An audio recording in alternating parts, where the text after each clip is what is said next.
E aí, tudo bem? Beleza?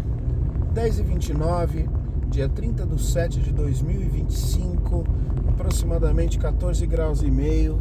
Tô aqui em Barueri voltando para casa.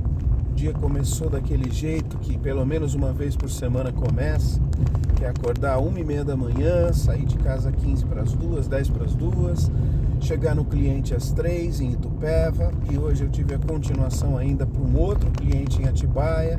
E agora, depois de mais de 200 quilômetros, eu estou voltando para casa, já estou relativamente perto. E a ideia foi fazer um vídeo que eu pudesse aproveitar a emoção que eu estou sentindo, a empolgação que eu estou sentindo em relação ao que eu acabei de aprender num vídeo do Daniel Gontijo.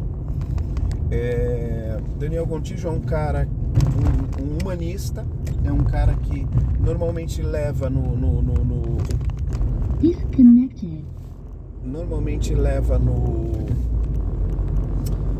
canal dele pessoas para conversar sobre suas experiências, muitas vezes negativas dentro da religião, muitas vezes pessoas que tiveram grandes perdas na vida por conta das religiões que abraçaram, que tentaram acreditar e tudo mais. O Daniel é um ateu, mas ele tem uma postura absurdamente complacente, respeitosa, decente em relação à religião. Ele não fala que toda religião está errada, ele não tem esse discurso, ele não é aquele ateu fundamentalista, aquele que faz questão de provar a não existência ou nada disso.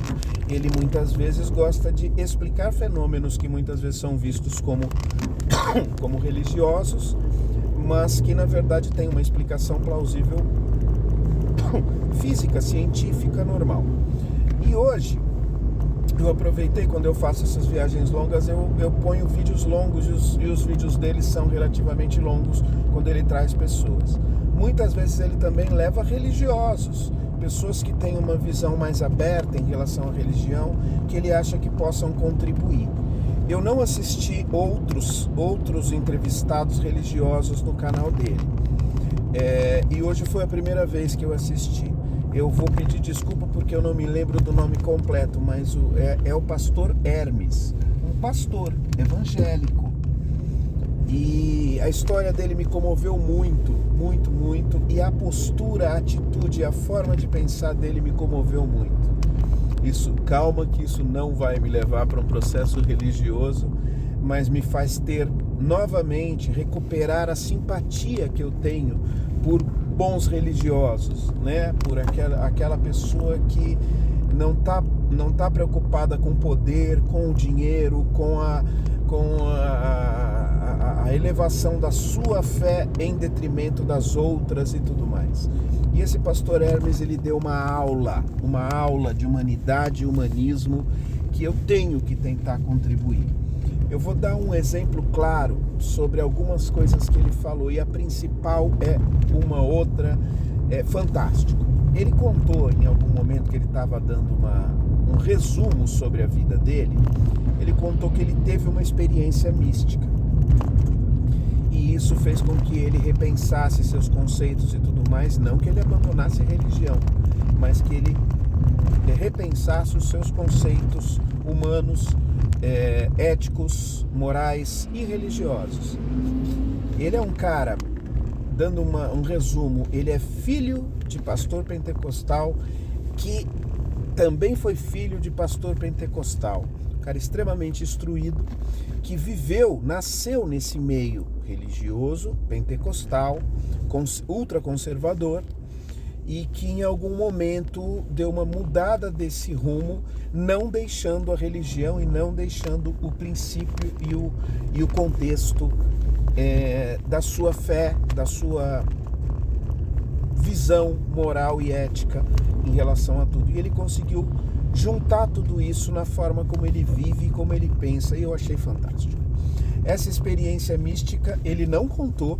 E aí, quando veio a hora das perguntas, uma pessoa perguntou, o Daniel muito respeitosamente falou: o senhor quer contar sobre essa sua experiência?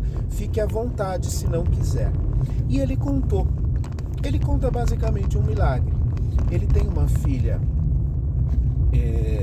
excepcional, uma filha com um grau de autismo gigantesco, que não é autossuficiente hoje aos 33 anos, mas conta ele que quando ela tinha 5 para 6 anos, ele um dia olhando para ela, naquele momento de estar ajudando a filhinha, com 5 para 6 aninhos, a tentar fazer o básico, ela não falava, ela não andava, ela tinha completa dependência em todos os aspectos, e ele conta que um dia ele, olhando para ela, veio um pensamento muito forte na cabeça dele, de que, porque ele, ao que parece, ele estava cobrando internamente de Deus os méritos que ele tinha, ou seja, a quantidade de bondade que ele fez, e ele fez, tá? Deixar muito claro, ele era um cara que ele fazia caridades sem precisar ir lá tentar evangelizar as pessoas, ele era simplesmente a caridade pela caridade. Era o cara que organizava mutirões para entregar cestas básicas numa comunidade, organizava mutirões para fazer uma escolinha de arte, música, biblioteca para a comunidade carente dali, sem nunca colocar, vocês têm que ir na minha igreja, nada disso. Isso já é fantástico por si mesmo. E ele conta que ele teve um pensamento muito forte num momento específico que ele estava olhando para a filha dele, e que ele teve essa consciência de falar, poxa, eu estou aqui cobrando de Deus as coisas boas, os méritos que eu tenho, das coisas boas que eu tenho, em prol da minha filha, e eu entendo completamente esse tipo de pensamento, é fantástico. E ele teve uma meio conversa com ele mesmo, ou com o que ele chama de Deus, de que virou para ele e falou assim, não existe mérito, Deus é bom para todos, Deus, as coisas são assim para todos, e não depende do que você faz de bem ou de mal, depende de outras coisas que são mistérios. Mas enfim, o que eu estou querendo dizer é que essa experiência dele, isso não é um milagre, tá? Isso não é um milagre que aconteceu. Essa experiência dele mudou a forma dele pensar. Ele se colocou na cabeça, isso não tem mérito, eu não tenho mérito, ninguém tem que ter mérito, né? A meritocracia da igreja e tudo mais, né? E ele nessa linha de pensamento, a vida seguiu, passaram alguns dias, e ele teve um dia que ele estava ali na comunidade, na igreja dele, fazendo as atividades religiosas dele, rezando com o povo, fazendo orações e tudo mais, e tem aquele momento que o pessoal da igreja faz as doações, a oferta. E ele lembra, ele conta isso, a filha dele ficava lá no fundo com a esposa dele, ele tinha uma certa vergonha, não por conta de ter vergonha da filha, ele tinha uma certa vergonha, um receio de ser cobrado pelos fiéis dele, de falar, poxa, o senhor é um pastor, uma pessoa de um conhecimento de Deus e tudo mais, e a sua filha é assim. Então ele tinha medo desse questionamento. E por isso ela ficava lá no fundo, nas últimas cadeiras lá do fundo, com a esposa dele, a mãe dela, né? E diz ele que nesse dia, quando ele pediu que as pessoas pudessem vir, quem tivesse alguma coisa para ajudar os projetos da igreja, e a filha dele se levantou, foi lá e entregou o dinheiro para ele e sorriu para ele. Eu achei, assim, tá? Acaba aí, ele conta que ele ficou perplexo, ele ficou paralisado durante um tempo, assim, de não entender nada e tudo mais, e legal. O que mais me impressionou não foi isso, ele contou esse conceito, esse acontecimento, e depois disso, porque a pessoa que perguntou no chat, durante o vídeo, durante a live, perguntou qual foi a experiência mística e o que o Daniel acha disso. Ou seja, o Daniel é aquele cara que ele dá as explicações possíveis para aquilo lá. E o Daniel foi extremamente respeitoso ao dizer assim, olha, não é o contexto da nossa conversa de hoje. Eu não trouxe aqui o pastor para eu confrontá-lo, eu trouxe aqui para ele trazer as nossas vivências e o que nós temos em comum. E Então eu não vou contestar, não vou procurar uma explicação para isso. No que o pastor Hermes virou para ele e falou assim: Daniel, nem que você me dê a explicação. Não é que eu não vou acreditar na sua explicação. Pode ter uma explicação física, psicológica, psiquiátrica, neurológica, qualquer para isso. Não tem problema. Eu só digo que isso mudou minha vida e isso me tornou uma pessoa melhor. Ponto. Cara, eu não estou conseguindo explicar o tamanho da minha admiração por um cara desses. Eu, Marcos, não tenho fé. Eu não sou uma pessoa que sai por aí criticando religiões, sai por aí criticando religiosos ou pessoas que têm a sua fé e a sua crença, e eu tenho muito a aprender com o tipo de atitude que o Daniel tem, porque não sei se eu teria esse equilíbrio que ele tem, essa questão tão respeitosa. Ele costuma brincar quando ele está ali entrevistando um ateu, entrevistando alguém que não tem mais fé, ele costuma brincar que ele fala: eu adoraria que tudo se comprovasse, que os contextos religiosos se comprovassem, que aparecesse o Messias e que salvasse a humanidade e tudo mais. Eu adoraria saber que tem alguma coisa depois da gente ir embora dessa vida, mas por enquanto eu não tenho. Então, se isso aparecesse, eu mudaria meu conceito e não seria mais um ateu. Eu acho isso fantástico. Mas eu quero voltar para o pastor Hermes. Muito louco essa questão de que, assim, não é que ele está desdenhando do contexto científico, ao contrário, ele está falando: é muito possível que tenha, eu nunca fui procurar e não tem problema. E ele inclusive deixou claro que ele não usa isso como uma prova de fé para provar para as pessoas. Ele inclusive não queria falar sobre o fenômeno que aconteceu justamente por isso. Ele falou: não quero dar a entender de que, olha, tenha a fé igual a mim que o milagre acontecerá. E não é assim, porque segundo a fé dele, isso não acontece da forma como nós queremos. Então, assim, eu simplesmente admirei.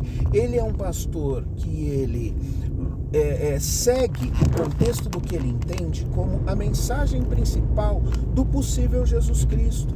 Ou seja, não foi o cara que lutou e que provou pelos excluídos.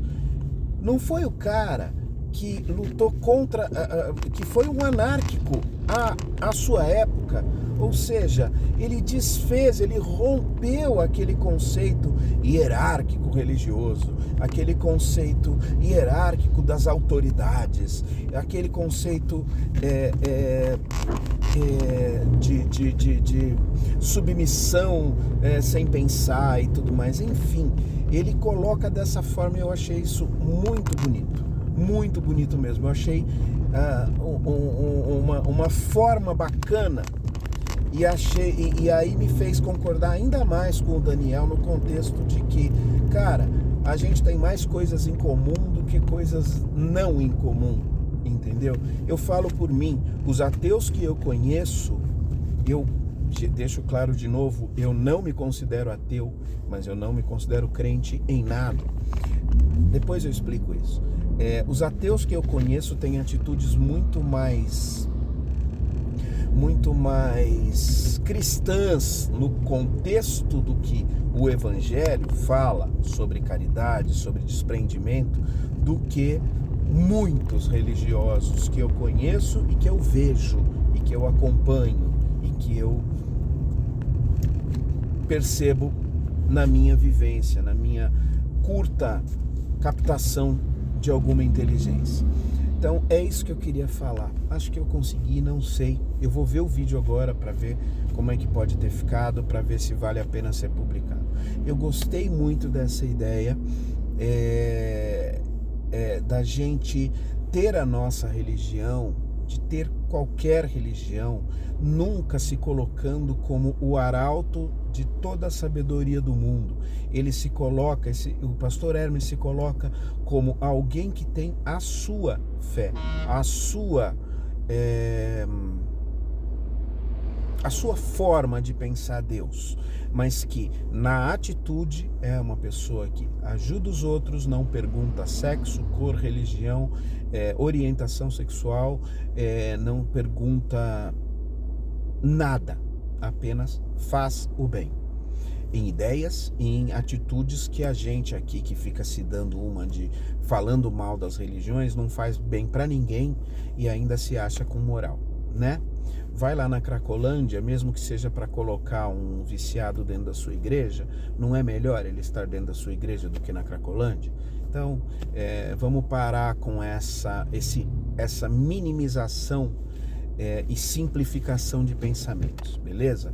Eu não tenho religião na minha vida, eu sou literalmente um humanista, materialista, mas que entende que ainda tem um caminho do contexto religioso que não é para ser dizimado, terminado, nem nada disso. O pastor é muito claro nisso. Religião não se mistura com política, não faz conchavos políticos, não entra com um contexto de dinheiro acima de tudo. Teologia da prosperidade é um absurdo e eu gostei demais do cara. Se puderem, não sei quando você vai estar vendo isso, assista. O canal é Daniel Gontijo e foi nesses últimos dias, tem 3 ou 4 dias no máximo que essa conversa aconteceu. Pastor Hermes. Então, se você colocar lá entrar no YouTube e colocar na procura Daniel Gontijo, Pastor Hermes, vai sair. É 2 horas e tanto, acho que quase 3 horas de conversa. Mas principalmente do meio para o fim, é de uma grandiosidade de sabedoria que eu falo, puta merda, que legal, velho, que legal. É um cara que eu gostaria de encontrar, tomar uma cerveja, falar coisas sobre várias coisas e a gente conviver legal numa boa, né? É isso, gente. Acho que tá por aí. Agora eu vou assistir. Beijo do gordo, fiquem bem e vamos correndo, que tem muita coisa para fazer. Até mais.